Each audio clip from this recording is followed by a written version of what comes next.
Saat Jubilian membuka mata, waktu sudah jauh melewati jam makan siang. Tenggorokannya terasa kering, dan secara refleks dia mencoba untuk bangkit.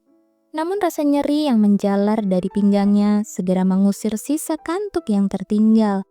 Kesadarannya kembali sepenuhnya ketika pandangannya menangkap kemewahan di sekelilingnya.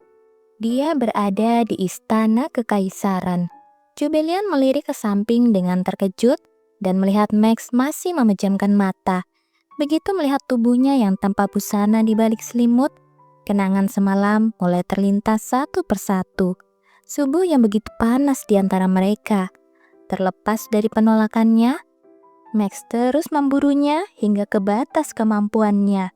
Mengingat dirinya yang merengek di pelukannya semalam, membuatnya merasa sangat malu. Rasa malu ini jauh lebih besar daripada rasa sakitnya. Kalau tahu akan seperti ini, seharusnya dia bersabar sampai hari pernikahan saja. Saat Jubilian sedang melamun, sebuah lengan melingkar di pinggangnya dan menariknya ke pelukannya. Bersama dengan itu, Max menghujani wajahnya dengan ciuman, lalu menggoda dengan nada santai, seolah tidak terjadi apa-apa. Sikapnya membuat wajahnya memanas, dan tanpa sadar, Jubilian menunduk, merasa kikuk dengan semua yang telah terjadi. Seketika itu juga, Max kembali menciumnya. Ciuman yang tiba-tiba dengan bergairah itu membuat suasana kembali memanas. Jubilian tertegun menatap wajah tampan yang menatapnya dengan lembut. Sepertinya, Max mencoba mengajaknya untuk melakukannya lagi. Tapi Jubilian mengalihkan percakapan. Sebagai calon kaisar, ada banyak pekerjaan yang menunggunya. Namun Max justru menanggapinya dengan kata-kata yang membuat jantungnya bergetar. Dia tidak akan bisa bekerja kalau ada makhluk secantik Jubilian di depannya. Dia pasti akan terus memikirkan Jubilian dan lari kembali ke sini karena tidak tahan. Wajah Jubilian memerah mendengar kata-kata itu. Max menjelaskan bahwa dia juga tidak berniat melakukannya lagi sekarang. Kalau dia menuruti keserakahannya, ayah mertua pasti akan mencabik-cabiknya sampai mati. Jubilian pun spontan melotot dan membela ayahnya. Menurutnya, ayahnya bukanlah pria kejam, melainkan seorang ayah yang penyayang. Max merutkan kening sedikit, lalu membungkus Jubilian dengan selimut seperti gulungan dan mengangkatnya untuk memandikannya. Selama ini, Jubilian tidak pernah membiarkan siapapun membantunya mandi kecuali Marilyn.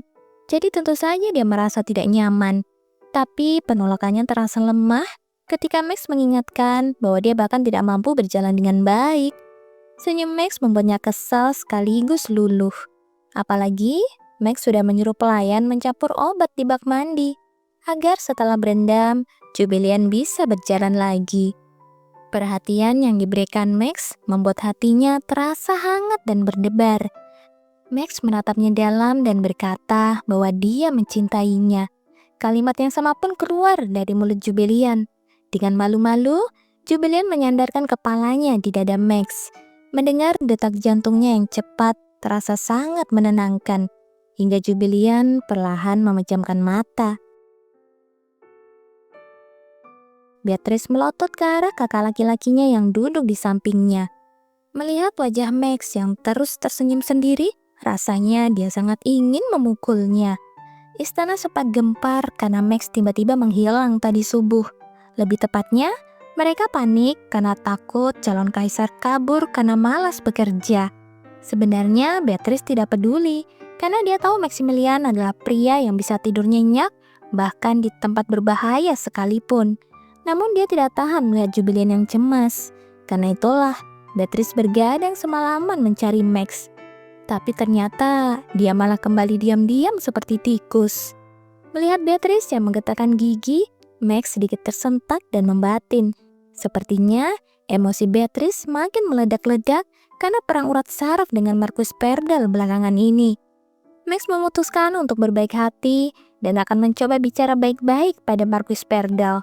Tapi alih-alih senang, Beatrice malah menjawab dengan ketus dan memintanya untuk tidak ikut campur. Saat itulah Jubilian muncul setelah berganti pakaian. Kedua saudara itu langsung tersenyum cerah secara bersamaan. Jubilian yang mengenakan pakaian putih dengan banyak renda terlihat cantik seperti boneka. Jubilian yang peka terhadap suasana sempat mengira mereka sedang bertengkar. Untuk menutupi ketegangan, Beatrice dengan cepat mengalihkan pembicaraan. Dia menjelaskan bahwa mereka tengah membahas rencana pembangunan menara penyihir. Sedetik kemudian, Max melotot ke arah Beatrice. Padahal sebenarnya itu adalah hadiah kejutan untuk Jubilian. Mata Jubilian berbinar mendengarnya. Melihat itu, jantung Max berdegup dengan kencang. Melihat kecantikan Jubilian membuatnya ingin memberikan apapun untuknya. Max menahan diri untuk tidak memeluk dan menciumnya di depan Beatrice. Max pun menjelaskan bahwa dia merasa perlu sesuatu yang simbolis untuk memperbaiki kesalahan kaisar-kaisar terdahulu, dan sihir akan sangat membantu kekaisaran mereka. Melihat rona merah di pipi Jubilian, Max harus berjuang keras untuk menahan pikiran-pikiran nakal yang muncul. Rasanya dia ingin sekali melepaskan pakaian itu sekarang. Beatrice segera menyadari dan memperingatkan agar Max tidak bertindak sembarangan. Max hanya menggerutu. Dia mengaku dia hanya sekedar membayangkan Jubilian mengenakan gaun pengantin. Kalimat itu tidak sengaja terucap. Sebenarnya itu juga adalah hadiah kejutan. Ketika Jubilian bertanya dengan polos, Max menjelaskan bahwa dia telah memesan gaun terbaik khusus untuknya. Itu adalah kolaborasi antara butik langganan Jubilian, Lily Muse, dan bengkel Fyodor. Tiba-tiba Jubilian memeluknya dan berterima kasih. Max hendak membalas pelukannya sambil tersenyum, tapi Beatrice menyela. Dia mengklaim bahwa ide desain dari gaunnya juga ada campur tangan darinya. Jubilian pun melepaskan Max dan ganti memeluk Beatrice. Beatrice pun memeluk Jubilian sambil menjulurkan lidah ke arah Max. Jubilian biasanya lebih mengutamakan kenyamanan, tetapi saat melihat gaun yang seperti karya seni itu, dia langsung terpesona. Gaun putih bersih yang berkilau seperti salju yang terkena sinar matahari. Beatrice mendorongnya agar mencobanya. Namun Jubilian ragu, karena gaun itu belum sepenuhnya selesai. Beatrice pun menjelaskan kalau itu memang disengaja. Meskipun dibuat sesuai dengan ukurannya, bagian akhirnya harus disesuaikan dengan selera Jubilian saat pengepasan. Perasaan harum membuat Jubilian menggenggam tangan Beatrice erat. Namun Beatrice hanya tersenyum dan mengingatkannya bahwa semua ini adalah ide dari kakaknya. Jubilian menatap Max yang duduk di sofa memperhatikannya. Melihat wajahnya, membuat Jubilian merasa ingin menangis. Kemudian, Jubilian berbisik kepada Beatrice dan meminta tolong untuk diambilkan sesuatu. Tak lama kemudian, Beatrice menyerahkan kotak berisi tiara yang dibuat dari mahkota ibunya Max yang pernah diberikan padanya saat Max melamarnya. Begitu tiara dan tudung pengantin terpasang di kepalanya, berlian merah muda itu bersinar sangat indah. Jubilian menarik nafas dalam-dalam sebelum membuka tirai ruang ganti. Dulu saat mereka pergi ke rumah Veronica, Max bersikap cuek saat melihat Jubilian mengenakan gaun. Menurut Jubilian, Max memang pria yang tidak terlalu tertarik dengan pakaian. Jadi kalau dia bilang Jubilian cantik saja, itu sudah cukup. Saat tirai terbuka, Jubilian melihat wajah Max. Mata yang tadinya terlihat bosan, seketika berbinar. Max membeku menatapnya dan menangis saat melihatnya. Jubilian bergegas turun dan mendekat, menanyakan alasannya dengan suara lembut. Max pun menunduk, lalu mengakui bahwa dia menangis karena Jubilian terlalu cantik. Belum sempat Jubilian mencerna kata-katanya, Max menggenggam tangannya dan mengucapkan terima kasih karena sudah mau menikah dengannya. Dalam suara yang gemetar itu, Jubilian bisa merasakan kebahagiaan yang sangat dalam. Meskipun acara penobatan dan pernikahan diadakan bersamaan dalam skala besar, berkat bantuan Beatrice, Jubilian tidak perlu terlalu banyak pusing. Meski demikian, rasa tidak enak tetap menggelayut ketika dia melihat Beatrice yang terlihat begitu lelah. Belakangan ini, Beatrice beberapa kali mencoba berbicara dengan Marquis Perdal untuk membahas pernikahannya dengan Kaylen. Namun Marquis itu terus menghindar dengan berbagai alasan. Dia pasti menganggap Beatrice tidak lagi memiliki nilai karena ibunya sudah tidak ada untuk menjadi pendukungnya. Jubilian mengepalkan tinjunya tanpa sadar. Dia merasa sangat marah. Siapa orang itu sampai berani menilai Beatrice sesuka hatinya? Di mata Jubilian, Beatrice adalah orang yang paling kompeten dan berbakat. Jubilian pun berencana untuk mendiskusikan ini dengan Max. Max mengerutkan kening sedikit saat mendengarkan penjelasan Jubilian yang ingin Max memastikan agar Marquis Perdal tidak bisa meremehkan adiknya. Jubilian mengusulkan sebuah ide agar pada saat upacara penobatan setelah pernikahan mereka, Max mengumumkan di depan semua orang bahwa Beatrice ditunjuk sebagai pemimpin menara penyihir. Max mengelus dagunya dengan ekspresi serius. Dengan posisi setinggi itu, Marquis Perdal tidak akan bisa meremehkannya. Marquis Perdal adalah orang yang sangat memuja harta dan kekuasaan. Jika Beatrice memegang kendali atas barang-barang sihir di masa depan, dia pasti akan berlutut. Tiba-tiba, Max mengatakan agak sulit untuk mengabulkan permintaannya tanpa adanya suap. Max tersenyum nakal dan menunjuk bibirnya sendiri dengan jarinya. Wajah Jubilian langsung memerah. Sebenarnya dia ingin sekali menciumnya, tapi saat ini dia sedang dalam masa hukuman. Beberapa waktu lalu, ayahnya sangat marah karena memergoki mereka, bahkan hampir membatalkan izin pernikahan. Jubilian butuh perjuangan berat untuk meluluhkan hati ayahnya saat itu. Ayahnya hanya tidak ingin Jubilian menjadi bahan gosip sebelum menikah. Karena itulah, Jubilian berjanji pada Max untuk hidup hemat kontak fisik sampai hari pernikahan. Tapi ini demi Beatrice. Jubilian yakin ayahnya pasti akan mengerti. Jubilian mendekat, melingkarkan lengan di leher Max dan menciumnya. Namun bagi Max itu masih belum cukup. Dia menarik Jubilian dan menciumnya dengan lebih dalam.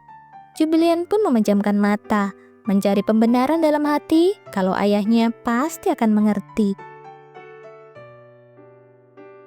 Suara lembut namun tegas membangunkannya dari kantuk. Jubilian tersentak dan mendapati dirinya berada di sebuah ruang tunggu pengantin yang indah. Marilyn memintanya jangan sampai mengantuk meskipun dia sangat lelah. Kemudian suara ayahnya memanggil namanya. Pujian tulus tentang betapa cantiknya dia hari itu membuat pipinya memanas. Ayahnya mengulurkan tangannya dengan senyum lembut. Jubilian menggandeng tangan ayahnya, kemudian berjalan menuju aula.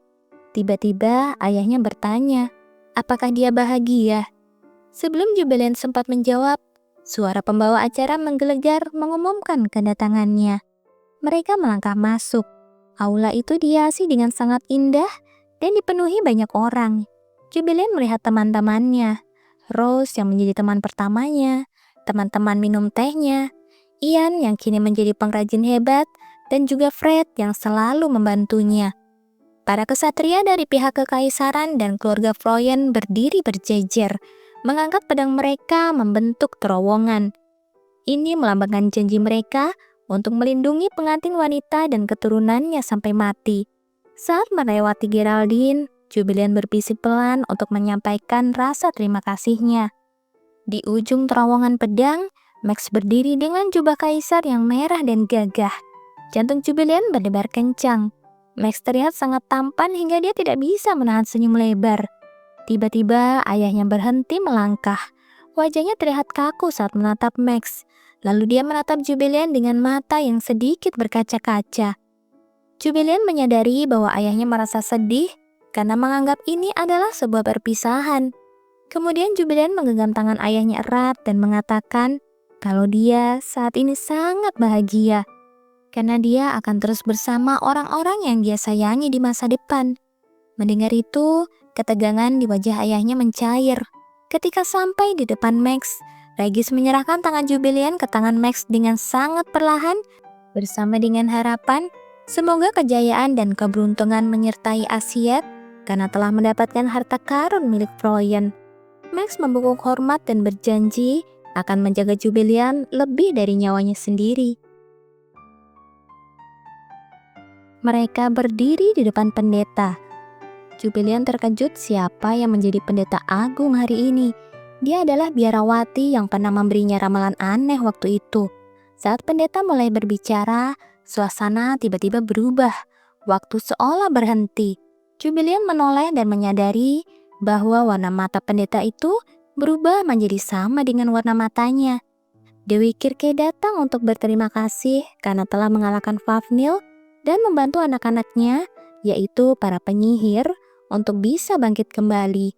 Dengan jujur, Jubilian pun mengatakan bahwa dia melakukan itu juga demi keselamatannya sendiri.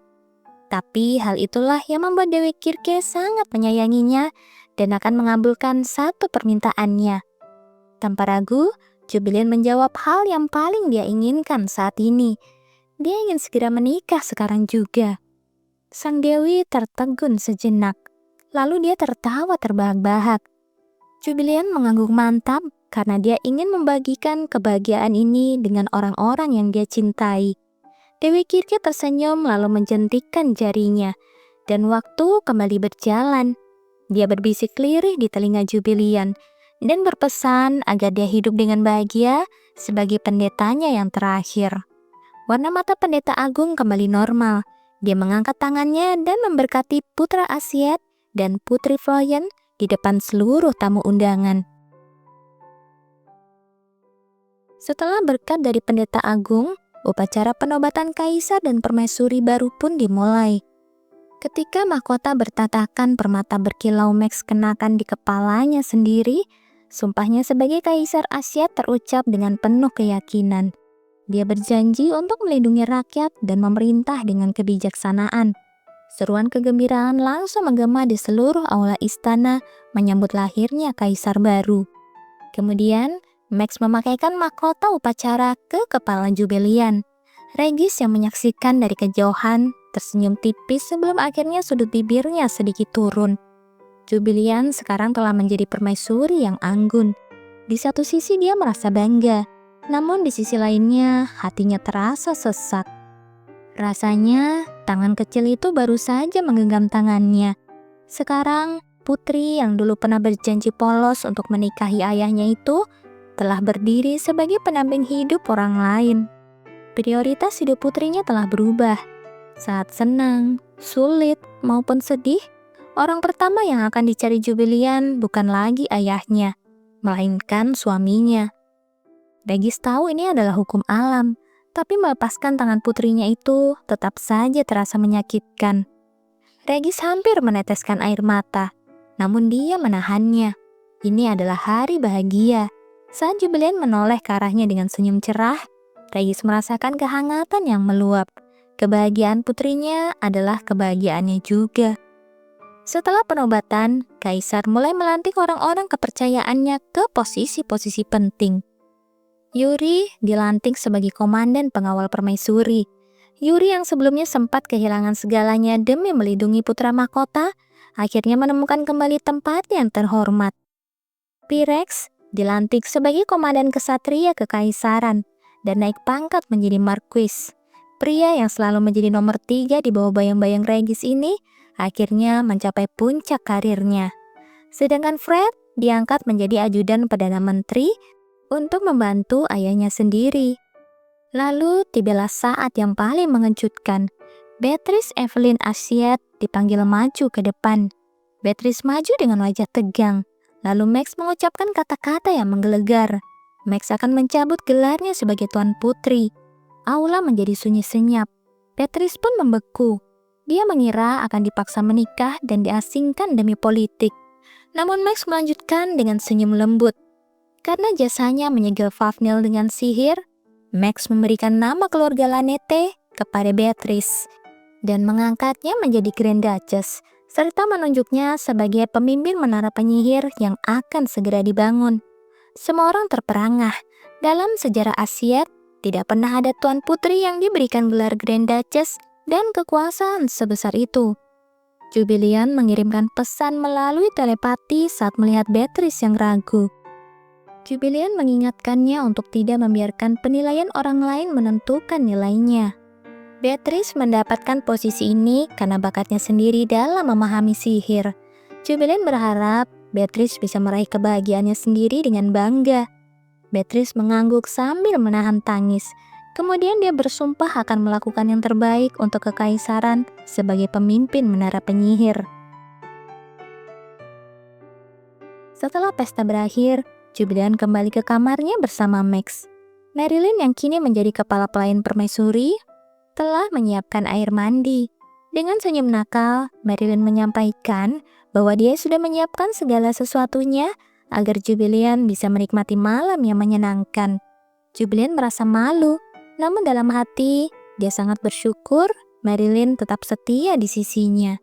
Setelah mandi dan berganti pakaian, Jubilian merasa sangat malu karena pakaian tidur yang disiapkan sangat tipis dan berani. Dia bersembunyi di balik selimut saat Max masuk ke kamar. Jubilian mencuri pandang dan terpana. Max muncul dengan jubah mandi yang terbuka, memperlihatkan bahu lebar, otot perut yang atletis, dan rambut yang sedikit basah. Max menarik selimut yang menutupi Jubilian kemudian menciumnya dengan lembut, membawa suasana menjadi semakin panas. Di tengah momen itu, Max berbisik pelan, menanyakan berapa banyak anak yang Jubilian inginkan. Tapi jika Jubilian tidak menginginkannya, maka Max tidak akan memaksanya. Karena dia juga takut sesuatu terjadi padanya saat melahirkan. Jubilian tersentuh, namun Jubilian ingin memiliki anak yang mirip dengan Max dan menghujaninya dengan cinta. Dan Jubilian ingin menunjukkan anak-anaknya kepada ayahnya, karena mereka adalah buah dari cintanya dengan Max. Apalagi jika dia tidak memiliki anak, maka tidak akan ada pewaris. Max memutar-mutar rambut Jubilian dengan jarinya. Beatrice masih memiliki hak waris, jadi tidak akan menjadi masalah jika anak-anak itu nanti yang menjadi ahli waris Max. Mendengar kata-kata itu, Jubilian mengutarakan apa yang selama ini dia pikirkan. 2. Jawab Jubilian dengan tegas. Akan menyenangkan jika mereka masing-masing menjadi kaisar dan juga Duke. Max tersenyum lebar, matanya berkilat penuh semangat. Dia harus berusaha lebih keras untuk bisa memenuhi harapan Jubilian. Malam itu, mereka pun bersatu dalam cinta yang mendalam. Jubilian berusaha untuk tidak kehilangan kesadaran, tetapi akhirnya dia pingsan karena gerakan Max yang terlalu bersemangat. Keesokan paginya, Jubilian terbangun dengan rasa nyeri di sekujur tubuhnya. Sebuah bukti nyata bahwa dia kini telah menjadi seorang istri. Dia bisa merasakan pelukan hangat Max yang masih mengigau dalam tidurnya. Mulai sekarang, dia akan menyambut pagi bersama Max setiap hari. Banyak yang bilang pernikahan adalah akhir dari sebuah cerita. Tapi bagi Jubilian, ini hanyalah awal. Dia tidak tahu apakah dia bisa menjadi permaisuri yang baik. Tapi dia tidak lagi takut menghadapi masa depan selama Max ada di sampingnya. Jubilian memeluk suaminya yang tampan, berbakat, dan sangat mencintainya itu sambil tersenyum lebar. Sepertinya kali ini dia benar-benar melakukan pilihan yang tepat dengan menikahinya.